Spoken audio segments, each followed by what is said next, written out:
여러분, 제가 전국민 위로금이라고 말씀을 4차 재난지원금 이미 시작이 됐다 이런 이야기를 말씀을 드렸습니다. 그런데 뭐 하루가 채 지나지 않아서요. 더불어민주당 이낙연 대표가 4차 재난지원금에 대한 이야기를 꺼냈습니다. 뭐 본격화 된다는 이야기죠. 이미 지도부에서 전국민 재난지원금 카드를 꺼내 들었다는 것은요, 지불을 한다는 이야기예요. 여러분도 알다시피 더불어민주당은 180석이 넘게 지금 보유하고 있는 공용 여당입니다. 그런데 이 말이 제가 꺼낸 지 하루 만에 이렇게 빨리 속전속결로 갈 줄은 진짜 몰랐어요. 아마 이낙연 대표 입장에서도 두 전직 대통령에 대한 사면 굉장히 논란이 되잖아요. 그리고 한 발 물러섰잖아요.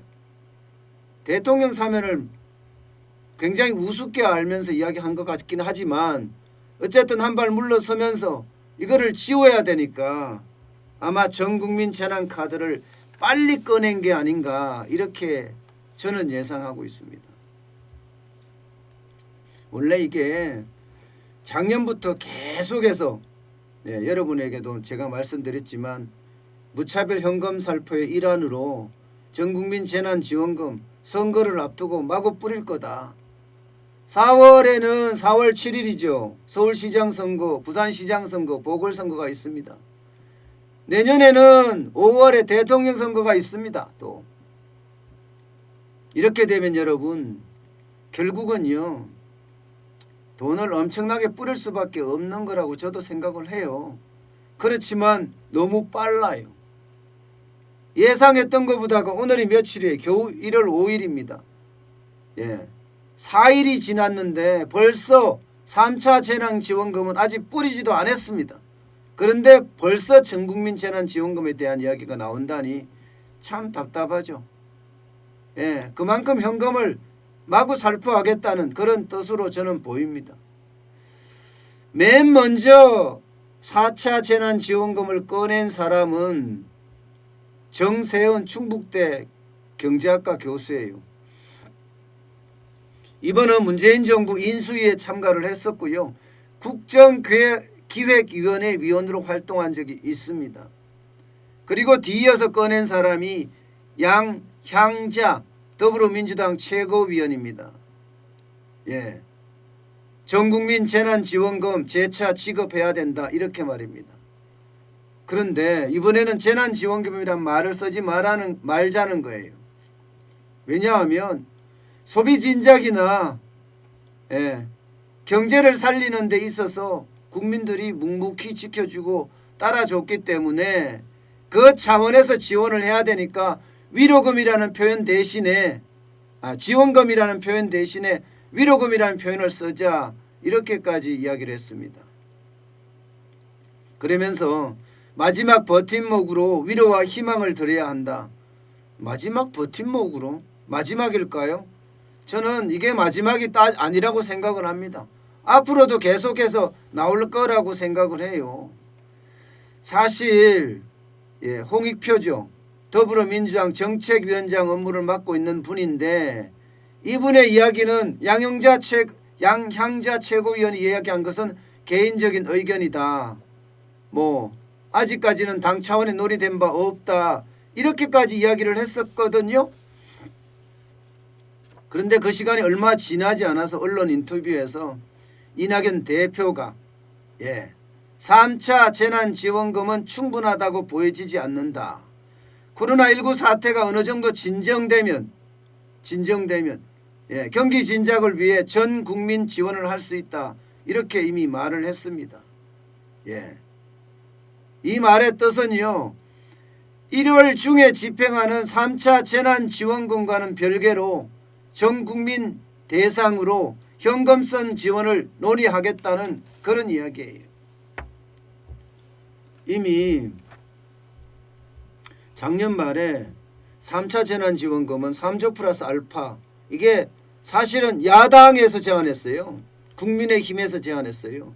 그런데 이게 늘고 늘더니 3차 대유행이 폭발적으로 늘어나니까 이게 9조 3천억 원까지 늘었습니다. 9조 3천억 원까지. 결국은 3차 재난지원금으로도 모자라서 4차 재난지원금, 이름은 뭘로 될지 정확히 모르겠지만 말을 꺼내자마자 바로 나왔습니다. 바로. 제가 나올 수밖에 없다고 그렇게 말씀을 드렸었어요.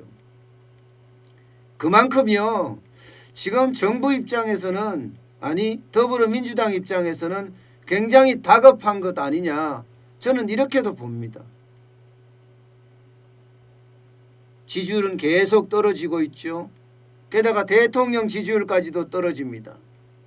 이렇게 되면 올 2월쯤에 이제 아스트라제네카 백신을 맞는다고 이야기를 했죠.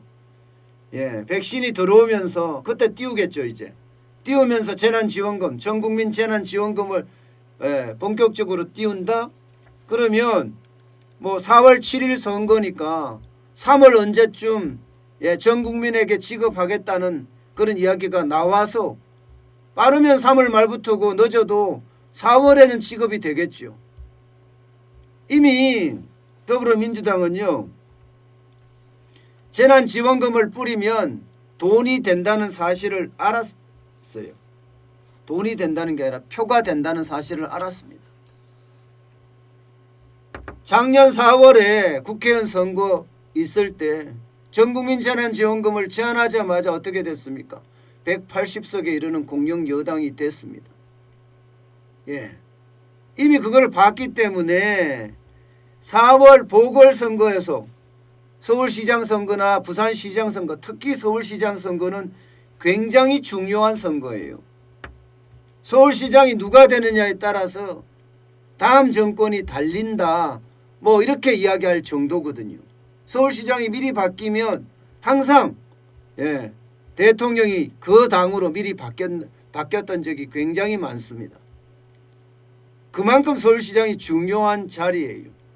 그러다 보니까 지금 더불어민주당에서는 진력을 다해가는 그런 모양새죠. 여러분, 결국은요, 권력 창출이 먼저지 나라 살림은 뒷전이라는 거예요.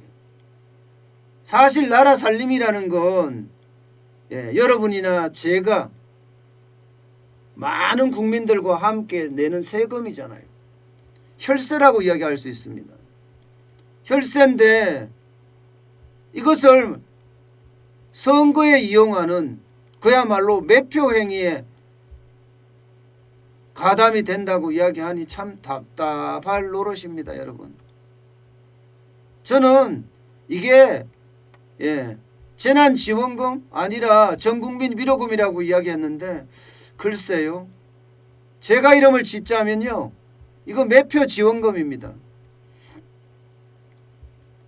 참 그러고 보면 옛날부터 고무신 한 짝 주면 표 찍어주는 거와 지금 재난지원금 주면 표 찍어주는 거는 전혀 다를 바가 없는 것 같아요. 나라 살림은 전혀 신경도 안 쓰고 이렇게 돈을 퍼주기 계속 한다면 아마 올해 내내 퍼줄 거예요. 올해 내내. 특히 말입니다. 재난지원금이 3차에서 끝나는 것이 아니라 이재명 지사는 그랬잖아요. 4차, 5차, 6차, 10차 계속 지원해야 된다고. 그래야지 국민이 산다고. 여러분, 세금도 장난 아닙니다. 이렇게 되면 계속 정세할 수밖에 없는 그런 상황으로 갈 수밖에 없어요. 게다가 내년도 예산이 적습니까? 초, 울트라, 슈퍼 예산이라고 이야기할 만큼 내년 예산이 엄청납니다. 558조예요. 여기에 저소득층이나 혹은 복지나 혹은 고용에 들어가는 비용만 하더라도 200조에 달합니다. 199조 7천억 원입니다. 엄청난 돈을 지금 편성하고 있습니다. 558조 중에 거의 200조를 복지, 고용, 노동에 지금 편성하고 있는데 여기에 재난지원금을 이렇게까지 계속 뿌린다고 이야기하니 참 속 터질 노릇이죠. 이러면 나라 살림만 거들나는 거예요. 나라 살림만. 제대로 나라가 굴러가려면 경제 성장을 어느 정도 담보할 수 있는 곳에 많은 돈이 들어가야 되는데 보시다시피 558조 중에 복지, 고용, 이 보건 예산이 199조 7천억 원이죠. 일반 행정 예산이라고 있습니다. 이게 84조 7천억 원입니다. 84조 7천억 원. 그러면 실제로 여러분 성장을 위해서 쓰는 돈은 별로 안 돼요. 중소, 산업, 에너지 정책에 28조 6천억 원, R&D 예산 27조 4천억 원, 굉장히 적습니다. 사실 안보와 국방 예산이나 혹은 이 산업 예산은 좀 많이 늘어나야 되는데도 불구하고 적어요. 결국 나라 살림이라는 게 이게 성장보다는 분배에 초점이 맞춰져 있으니 답답할 노릇이죠. 그러면 계속 여러분 이게 국가가 빚을 질 수밖에 없다는 이야기예요. 2021년 오늘 현재까지만 보더라도요. 정부의 부채는 956조 원입니다. 47.3%의 명목 GDP 대비. 올해요? 이거 50% 넘어갑니다. 50% 넘어가요. 박근혜 대통령이 40% 밑에 가져왔었는데 그것도 한참 밑에 갖고 왔는데 50%를 갖고 간다면 문재인 정부 동안 그야말로 나라 곳간을 거들내고 또 거들내고 거들냈다는 뜻입니다. 이게 여러분 저는 예산이라는 건 진짜 적재적소에 써야 된다고 생각해요. 효율성을 따져야 된다고 생각합니다. 그래야지 나라 빚이 계속 이렇게 늘어나지 않습니다. 대한민국은요. 선진국이라고 IMF는 이야기하지만 대한민국은 분명히 신흥국입니다. 게다가 대한민국 원화는 기축통화가 아니에요.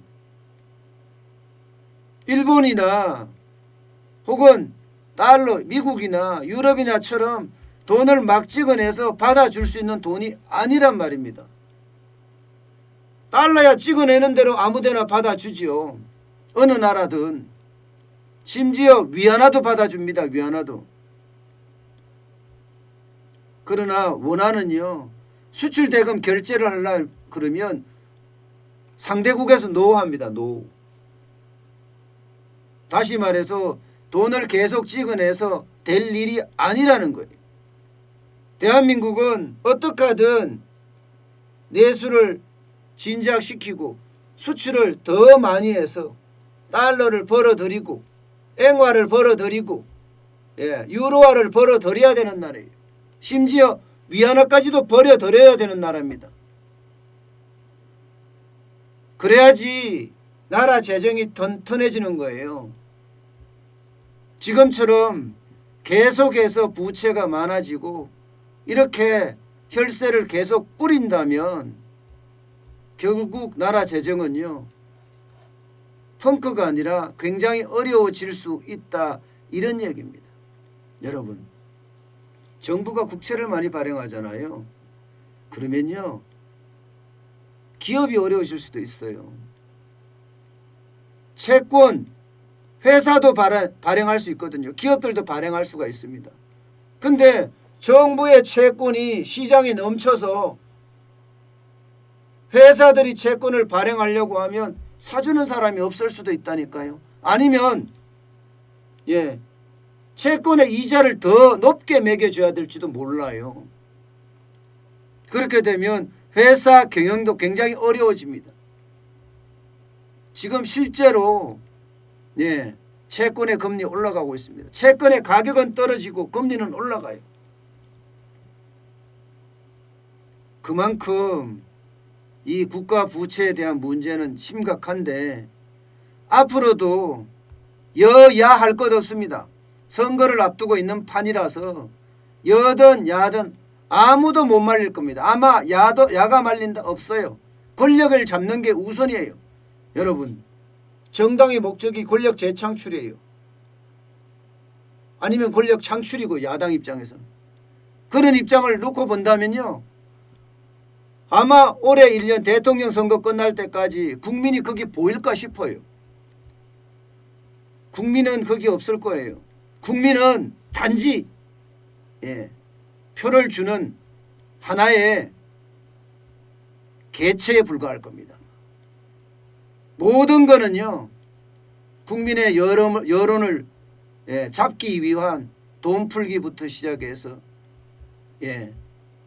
정책 풀기까지 아마 장난이 아닐 겁니다. 그래서 우리 경제는 향후 1년이 오히려 위기를 촉발할 수 있다. 저는 이렇게까지 지금 생각하고 있습니다. 그만큼 심각해진다는 이야기입니다.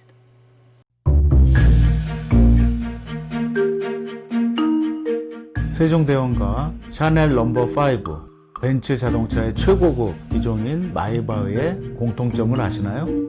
바로 침향입니다. 침향이란 동남아시아에서 자생하는 침향나무가 상처를 입었을 때 스스로를 보호하기 위해서 분비시키는 침향나무의 진액입니다. 진침향은 태국산 침향과 러시아산 녹용, 그리고 국산 홍삼, 백봉령, 산수유, 당귀, 숙지향, 꿀로 이루어진 침향환으로 만성 피로나 또 스트레스, 기력이 저하된 직장인분들, 또 수험생들, 연세 드신 어르신분들이 드시면 좋은 환입니다. 진침향 여러분들께 자신있게 권해드립니다.